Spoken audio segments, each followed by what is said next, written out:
Ah, tá. Agora aqui. Beleza. Da luta. Então é o seguinte, o que a gente vai conversar hoje com vocês?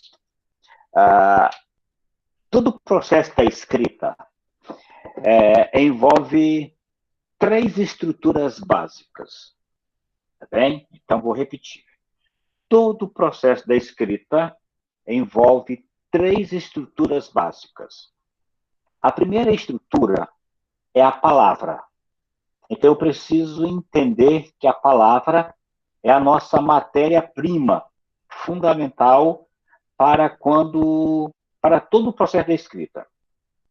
É meu ponto de partida. Então, se eu pego a palavra e eu entendo a palavra, eu já tenho um terço da escrita resolvida. Então, a palavra, ela é um elemento que tem algumas características, que eu já devo conversar com vocês lá no semestre passado. A palavra é importante porque eu preciso entender que ela tem uma etimologia, ela tem uma morfologia, ela tem uma sintaxe, ela tem uma semântica, ela tem um contexto. Então, quando eu trabalho no reino das palavras, ela está envolvida em todos esses elementos aí. Ela tem uma forma e ela tem um significado. Tá bom? Essa forma e esse significado constituem o que nós chamamos de signo linguístico ou palavra. A segunda estrutura é a frase. O que é a frase? A frase é um conjunto de palavras que eu junto para formar um pensamento. Então, quando uma palavra sozinha, às vezes ela diz tudo, dá a ideia. Se eu falar aqui, socorro, e alguém vier aqui, vai perceber que deve ter algum perigo aqui. Se eu falar fogo, e está pegando fogo ali, essa palavrinha sozinha tem sentido. Mas geralmente eu preciso de mais palavras para formar um pensamento. Se eu quero falar o seguinte, ó, o sistema está travando. Olha que eu usei. O sistema está travando. Então, eu usei aí 4 estruturas mínimas para formar a ideia de que o sistema está travando. Então, frase, portanto, se pressupõe isso. Um conjunto de palavras, só que tem uma situação interessante. Esse conjunto de palavras precisa ter um sentido completo. Tá bem? Então, a frase só existe, de fato, quando todas as palavras têm um sentido, têm um significado, diz alguma coisa.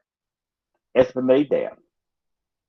Se você dominar a palavra, dominar a frase, você já tem 60% de um texto ou 66% de um texto bem desenvolvido. E o terceiro elemento, ou a terceira estrutura da escrita, é o parágrafo. Então, o que é um parágrafo? O parágrafo é quando eu formo uma unidade de sentido mais ampla. É quando eu tenho uma unidade de pensamento mais completa. Ou seja, eu vou agora formar um conjunto de frases para dizer uma ideia. Uma ideia. Então, cada parágrafo, em tese, ele tem apenas uma ideia. Eu quero falar que o lixo ele é maléfico. Essa ideia, um parágrafo. Eu quero falar que as pessoas não sabem lidar com o lixo. Essa outra ideia, outro parágrafo. Eu quero falar que se não resolver a questão do lixo, a humanidade vai se deteriorar. Essa ideia, outro parágrafo. Aí eu quero dizer que faltam políticas públicas para resolver a questão do lixo.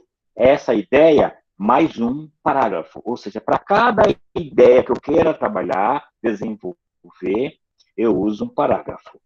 Então, resumindo, palavra é a unidade de sentido da língua. Frase é um conjunto de palavras que dão um sentido completo. Parágrafos é um conjunto de frases que formam uma ideia. Perceberam? Ok. Então, vamos lá.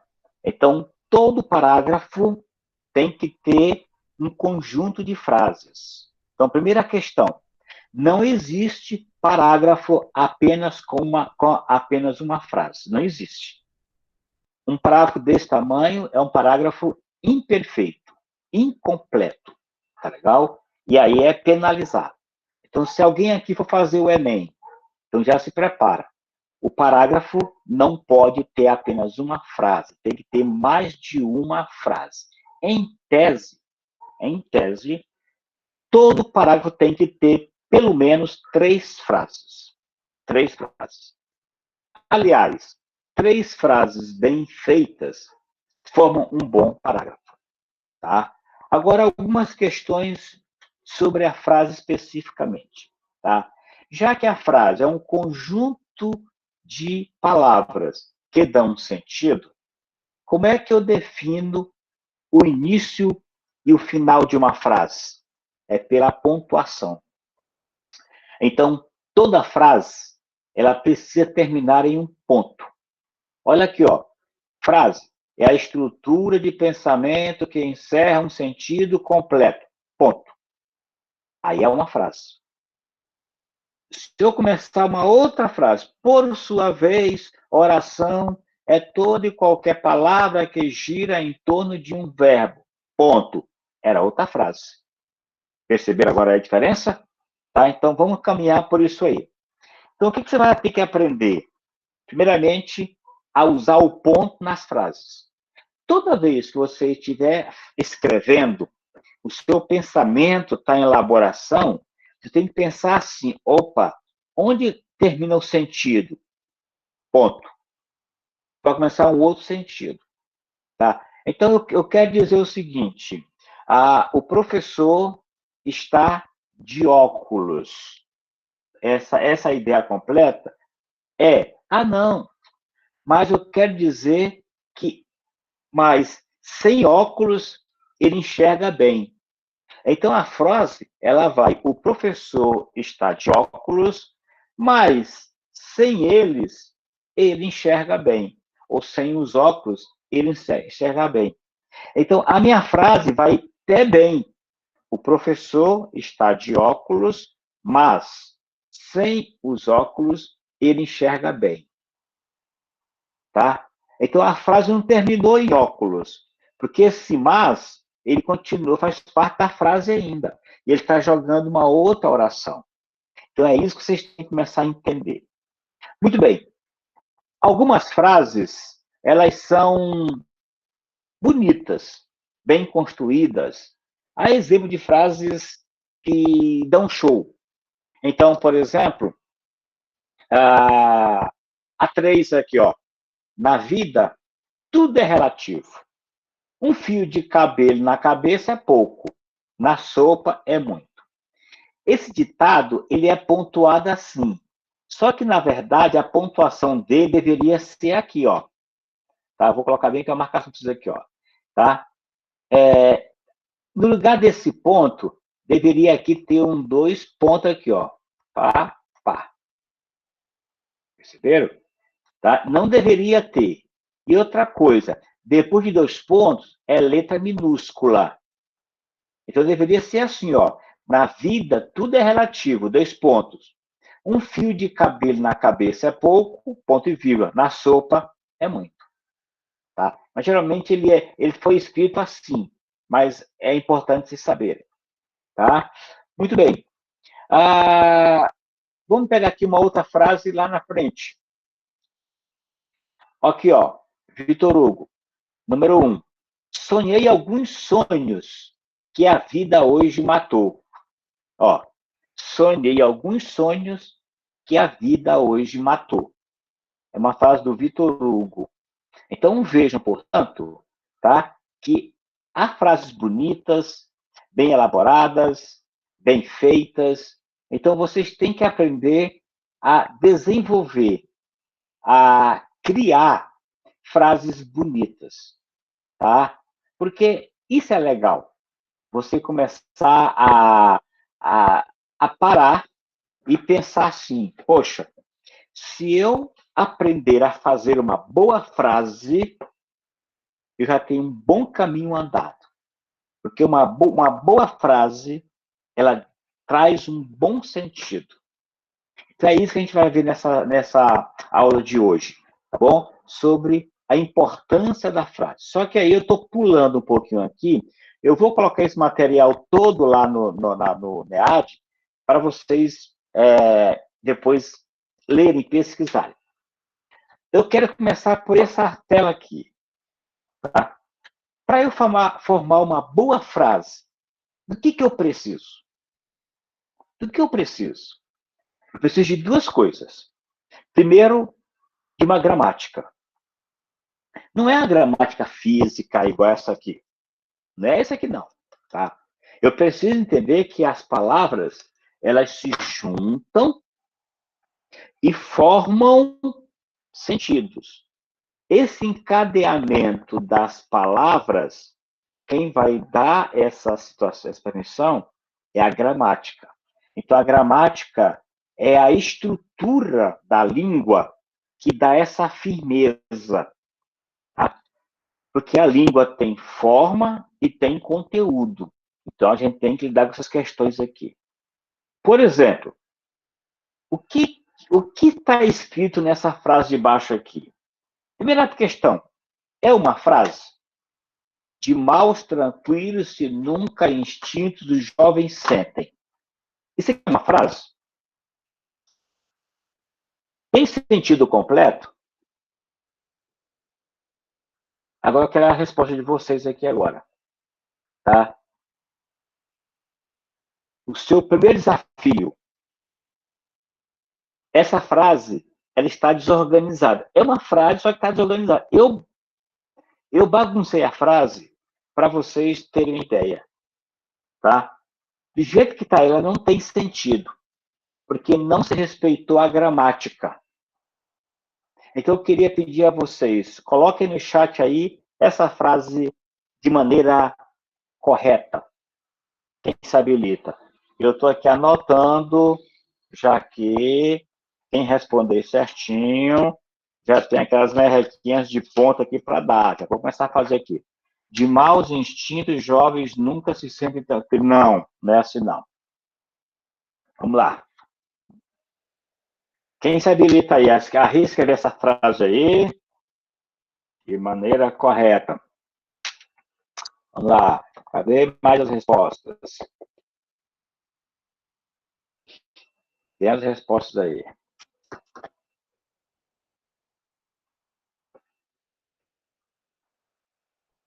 Escrevam no chat.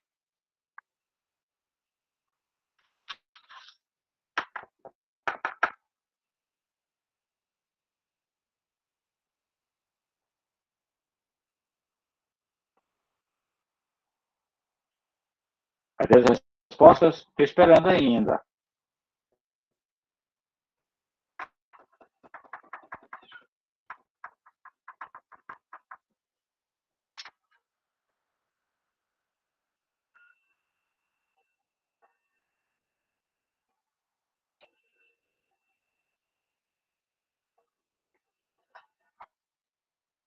Os jovens nunca se sentem tranquilos de maus instintos. De maus instintos, os jovens nunca se sentem tranquilos. Já tem 3 sugestões aqui.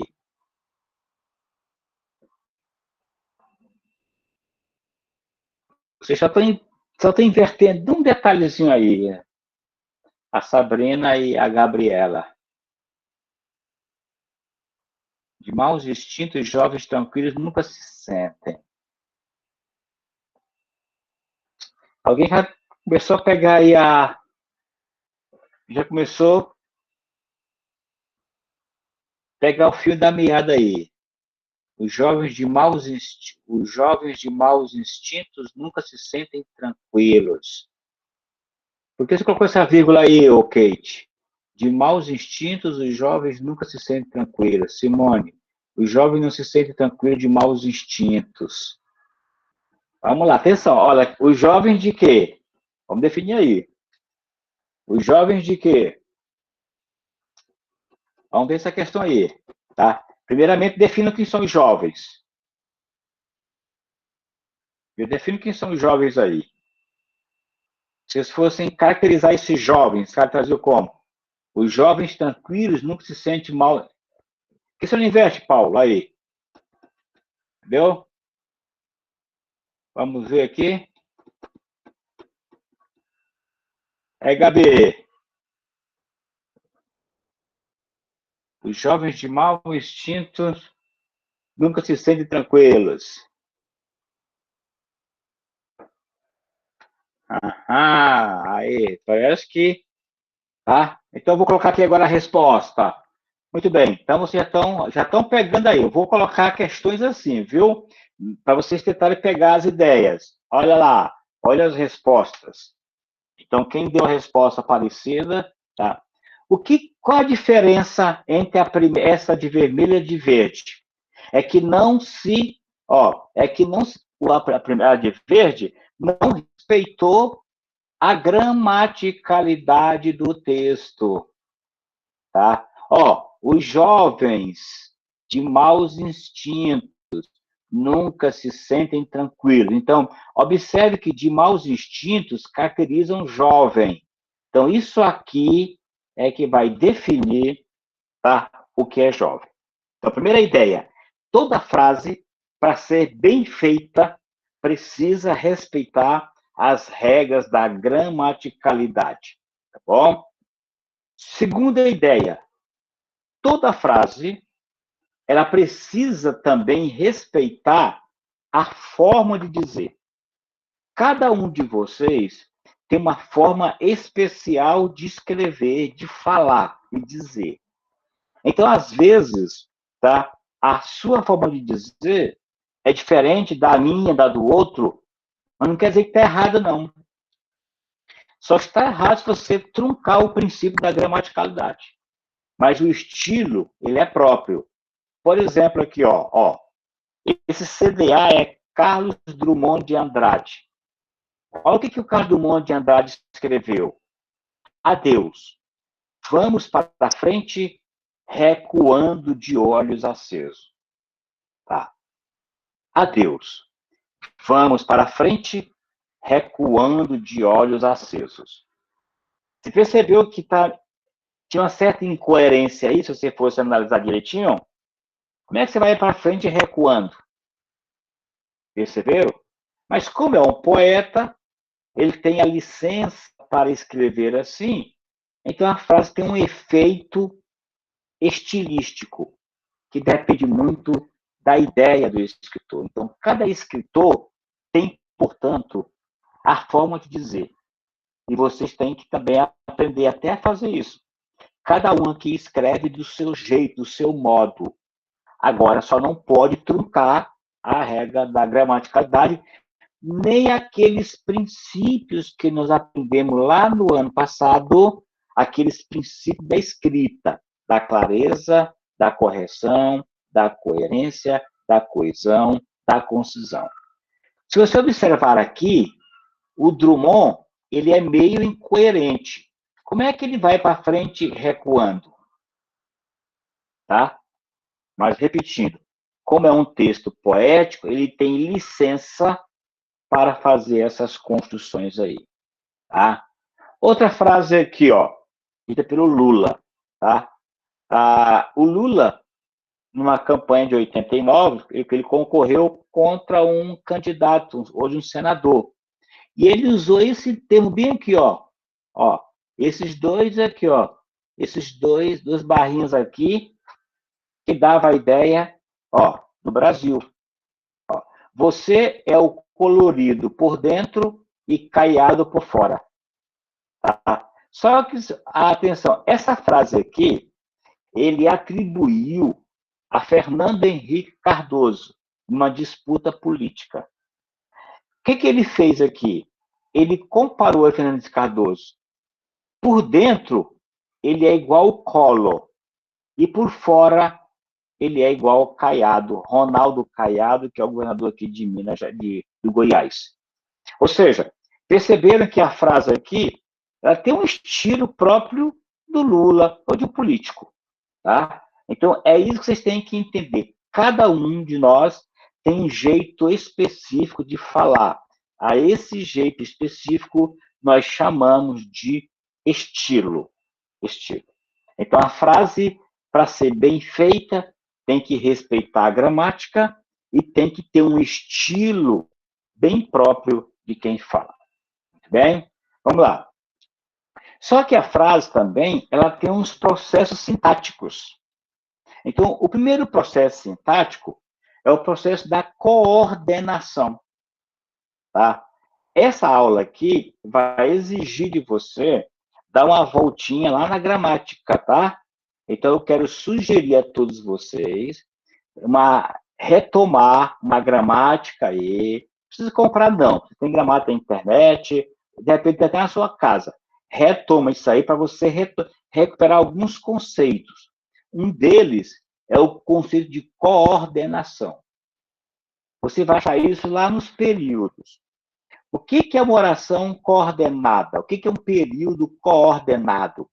É quando eu tenho duas orações em que uma não depende da outra. Deixa eu ver, alguém quer falar aí? Alguém abriu o microfone, quer falar? Eu ia falar, eu ia dar a resposta. É que eu Ah, lembro. perfeito. Tá ok. Entendeu? Então, vejam aqui, portanto, a coordenação tem a ver, portanto, com essa forma da gente construir orações. Então, por exemplo, fui, voltei. Fui, voltei. Se eu colocar o fui, essa ideia do voltar não depende de fui sintaticamente. Então, a gente trabalha assim, ó, fui e voltei. Fui, mas não voltei. São períodos que se coordenam, porque um não depende do outro, tá? Então, por exemplo, quando eu trabalho com a coordenação, eu trabalho com a mesma natureza, a mesma função, e eu vou trabalhar com as conjunções coordenadas.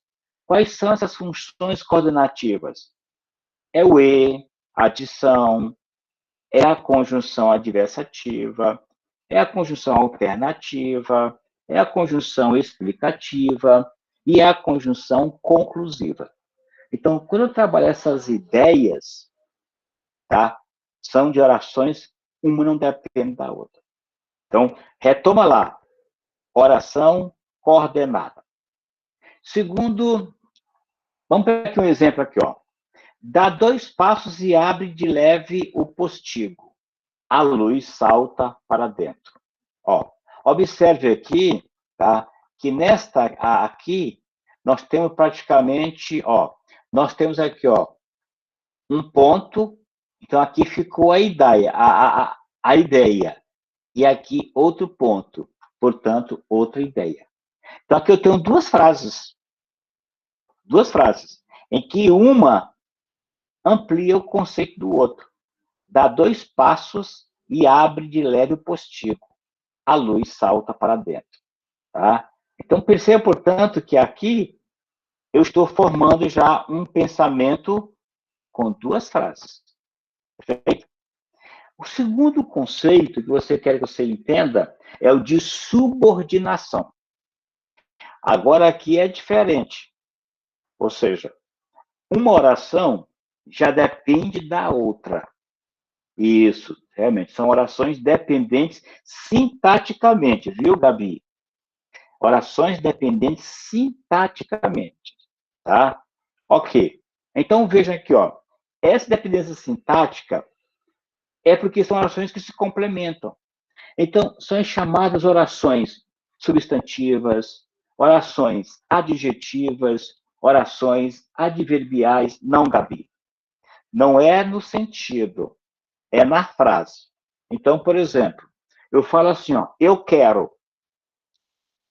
Se eu parar, eu quero, não é frase, não tem ideia. não tem ideia completa. Mas aí, esse termo quero pede um complemento. Então, eu quero que você me empreste o livro. Esse que você me empreste o livro completa quero.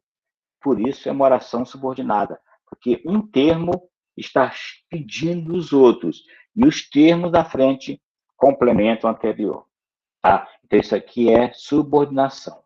Então, eu quero que vocês retomem esse conceito aí de subordinação para que vocês entendam direitinho. Então, o que eu falei até agora? Falei que na frase eu tenho o processo coordenativo e o processo subordinativo. Para os concurseiros, para as pessoas que gostam e querem progredir na vida, querem ascender, querem mudar de vida, querem fazer um concurso, preste atenção com esses termos aqui, ó, que às vezes são termos que são cobrados nas provas. Então, paratax e hipotax, tá? São termos sinônimos. Então, paratax é o sinônimo de coordenação e hipotax é o sinônimo de subordinação. Eles podem, às vezes, colocar o seguinte: no texto tal, a linha 2 é um processo de paratax. Aí você tem que saber, opa, paratax é coordenação. Só para vocês saberem isso aqui, tá bom? Não vou entrar nesse detalhe por enquanto, não. Vamos lá. Olha lá. Uma frase do Padre Vieira. Se os olhos veem com amor, o corvo é branco. Tá? Ou seja, o que o Vieira quer dizer? O amor transforma tudo. O amor transforma tudo. Só que aqui, veja, esse ser aqui é uma conjunção subordinativa. Tá legal? Aqui ela está introduzindo uma oração adverbial condicional. Por isso que é uma oração sintaticamente dependente. Tá bem? Vamos lá. O sentido contextual. Então, vejam, a frase tem uma gramática, a gramática tem um processo, esse processo é de coordenação ou subordinação, mas a frase também tem um contexto. Então, eu preciso entender que a frase só tem sentido dentro de um contexto. Por exemplo, se eu não entender assim, eu vou ter dificuldade de aceitar algumas frases. Uma delas, dos contextos, pode gerar o que chamamos de uma contradição lógica. Tá? Ora, se for uma contradição, ok, mas pode ser uma contradição lógica. Olha essa frase aqui, ó. Esta mesa redonda é quadrada. Ó, se você observar bem, tá? Se você observar bem, tá certo? Mesa redonda é contraditório à quadrada. Perfeito? Tá? Então, se você bem, uma coisa que é redonda não é quadrada. Mas o que aconteceu aqui? Ele não usou o termo redonda, usou o termo mesa redonda. E não a ideia de objeto. Não objeto. Tá? É a ideia da composição daquelas ideias.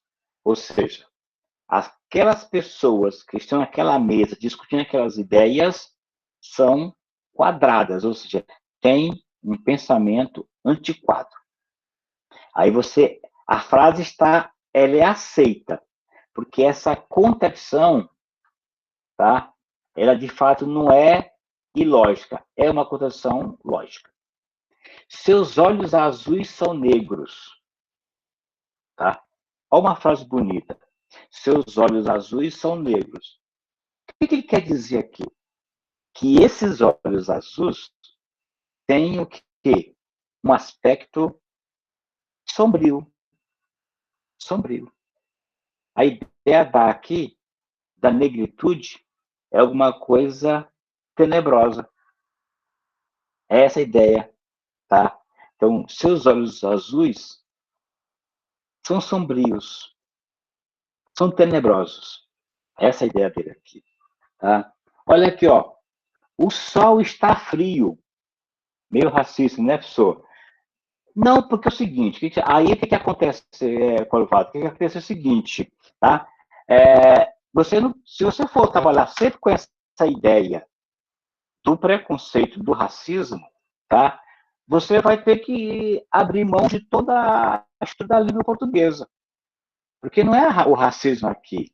Ele usou um termo, tá? Para dar uma diferenciação. Isso é comum. Eu acho que a gente hoje, às vezes, está perdendo um tanto, mas isso é racismo estrutural, pessoal. Essa ideia estrutural, isso aqui também é uma falácia, porque o que acontece hoje? O Brasil é racista. Vamos pensar assim.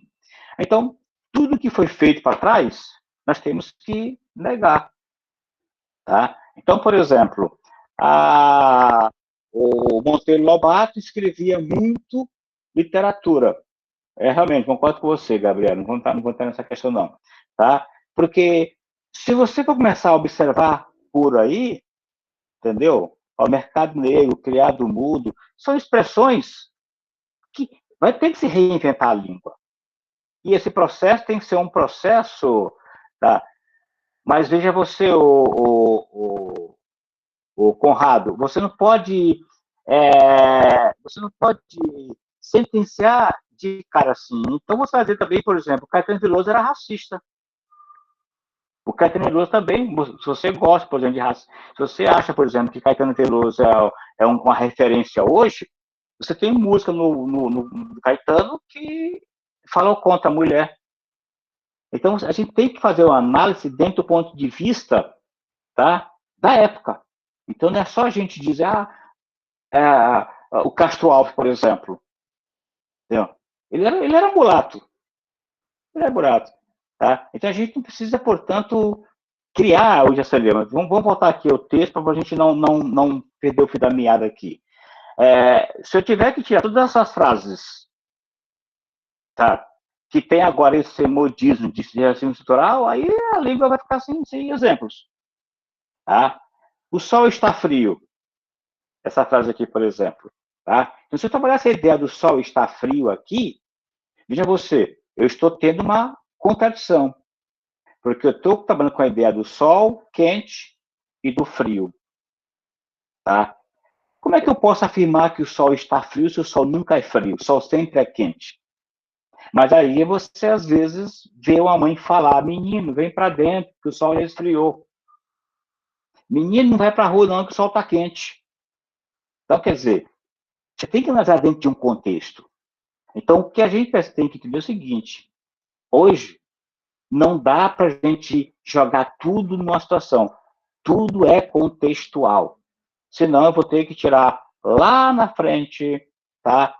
Sua mãe falar isso, né? Ainda hoje. Então, quer dizer, vou ter que ir lá na frente tirar um monte de questões, de obras, porque há esses traços.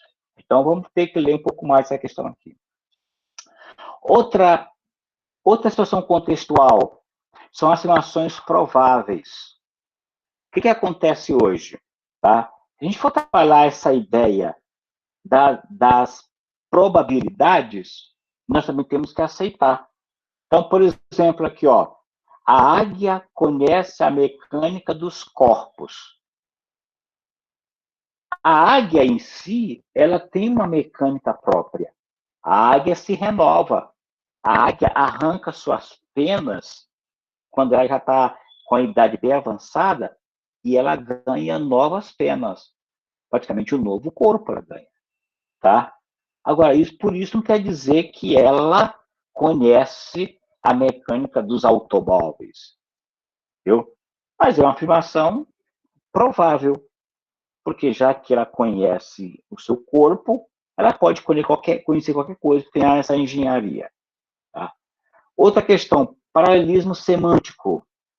Então, por exemplo, aqui, bastante atenção, tá? Porque às vezes a semântica ela envolve esses conhecimentos de situações contextuais. Então, vejam, fulano é cordial e atencioso. Essa frase aqui está perfeita, ó. Fulano é com... Fulano é cordial e atencioso. Veja que aqui eu estou com dois adjetivos aqui caracterizando o fulano. Agora veja a de baixo. Fulano é cordial e alfaiate. O que acontece aqui? O termo alfaiate, ele não está formando um paralelismo com o cordial. Por que na frase de cima é aceitável e na de baixo não? Porque de cima eu tenho dois adjetivos. Na de baixo eu tenho um adjetivo e um substantivo. Então, vocês têm que começar a se organizar, a pensar no que estão escrevendo, se o que você está escrevendo é aceitável, está dentro do contexto da frase. Tá? Alguns tipos de frases. Então, por exemplo, a gente tem frase de situação. Fogo, apartamento à venda, com licença, psiu, que bom. São frases que dependem do contexto e da situação. Elas têm sentido. Tá? Então, percebam um detalhe aqui diferente. Boa noite, Viviane. Percebam aqui um detalhe, é que nesse tipo de frase aqui, às vezes uma palavra basta. Tá legal? Ó? Psiu. Uma palavra basta. Tá? Porque geralmente a frase tem mais de uma palavra. Tá? Frases nominais são frases que não têm verbo. São frases que não têm verbo. Então, cada louco com sua mania. Casa de ferreiro, espeto de pau. Então, essas frases aqui não têm verbo. Então, quando a frase não tem verbo, a gente chama de frases nominais. Iguais em cima também. Também são nominais. Tá legal? E quando a frase tem verbo, a gente chama de frase verbal. Frase verbal, tá? São frases, portanto, que a gente vê. O que vocês têm que entender? Que toda frase, ela precisa fechar uma ideia, um pensamento, tá? Aqui, ó. Como vês a palha no olho do teu irmão e não vês a trave no teu? Vamos lá. Se essa frase, se essa expressão, se esse texto começasse aqui e terminasse bem aqui, não seria a frase. Porque ela só fecha a ideia quando está aqui. Tá? A miséria e a fome são as males de nosso tempo, porque são muitos a pedir e poucos a dar. Essa frase, isso aqui, poderia parar bem aqui. Mas o autor, no seu estilo, preferiu estender até aqui. Ele não está errado, não. Tá? Então é questão de estilo. Então, às vezes, você estica uma frase por uma questão particular sua. Tá? Muito bem. Aqui, a gente tem, por exemplo, algumas situações. Aqui são as situações mais complicadas.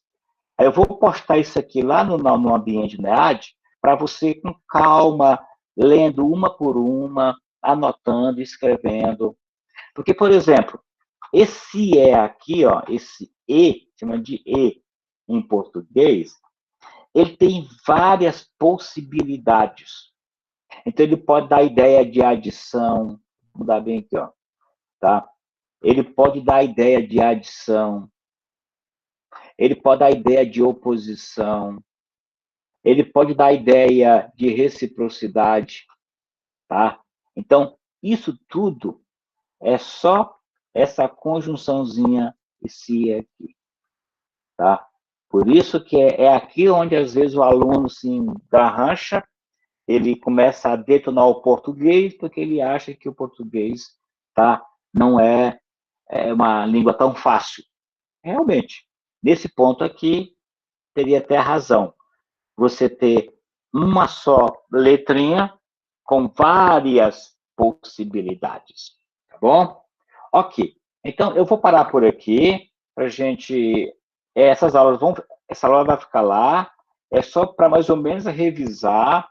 Porque quando a gente começar a escrever os textos, eu vou começar a ficar atento se você está respeitando o processo de formação da frase. Então, é isso que eu queria que a gente entendesse hoje, que a frase, ela tem uma estrutura que tem que ser